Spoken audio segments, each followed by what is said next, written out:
Hello everyone, hope you all are taking good care of your health. So 12th is session 2025 coming 26th मार्च को 12th class का board exam है accounts का. So hopefully 12th is आप सबने prepare कर लिया है अपना सब्जेक्ट बहुत अच्छे से. अगर आपको कोई भी टॉपिक रिलेटेड डाउट है तो you can write me in comment box, I will help you out for sure. आज हम बात करने वाले हैं डिबेंचर्स की. सो डिबेंचर बेसिकली क्या होता है? डिबेंचर होता है एक्नॉलेजमेंट ऑफ डेब्ट. अगर फर्म ने फंड रेज कर रखे हैं by taking loan in form of debentures तो वो डिबेंचर इशू करती है टू द डिबेंचर होल्डर और इन टर्न कैश लेती है. ठीक.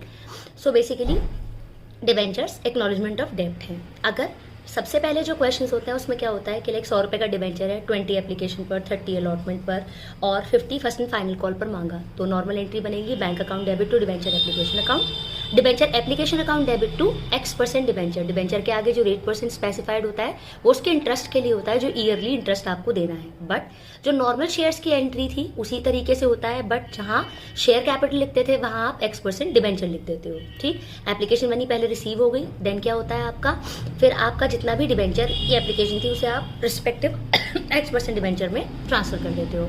देन एंट्री बनेगी debenture allotment account debit to X% debenture. Allotment due करेंगे आप, फिर आपको रिसीव हो जाएगी bank account debit to debenture allotment. Then आप debenture first and final call, क्योंकि मैंने एग्जांपल में फर्स्ट एंड फाइनल कॉल ही की थी, first and final call to X% debenture, then bank account debit to debenture first and final call. Accordingly आपको ये entries बनानी है और जितना जितना कॉल्स आपको रिस्पेक्टिव शेयर्स रिस्पेक्टिव डिबेंचर्स पर था वो आपको डिमांड कर लेना है.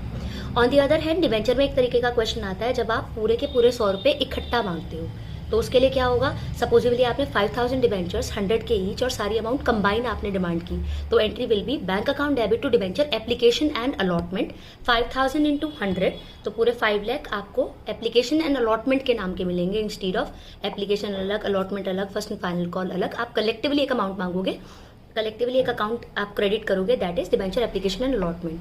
और नेक्स्ट एंट्री होगी debenture application and allotment account debit to X% debenture. तो होपफुली आपको समझ में आया. अगर आप लमसम अमाउंट इकट्ठा मांगते हैं तो डिबेंचर एप्लीकेशन एंड अलॉटमेंट, और अगर आप नॉर्मल इंस्टॉलमेंट में एप्लीकेशन अलॉटमेंट एंड कॉल्स पर आप मांगते हैं तो उसमें फिर आपको अलग अलग एंट्री बनानी है. शेयर्स की तरह बिल्कुल सेम, जहाँ शेयर कैपिटल लिखते थे वहाँ X% डिबेंचर, जहाँ शेयर एप्लीकेशन लिखते थे वहाँ डिबेंचर एप्लीकेशन. तो होपफुली आपको बेसिक सी एंट्रीज आपको समझ में आ गई. इसके अलावा कंसिडरेशन अदर देन कैश में आप एसेट खरीदेंगे, इन टर्न डिबेंचर इशू करेंगे, वो एक पार्ट है.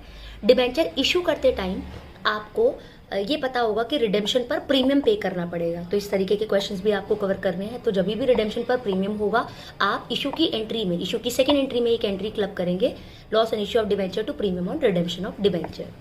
तो फुली आपको समझ में आया. For more such videos go and explore my channel अकाउंट्समेट.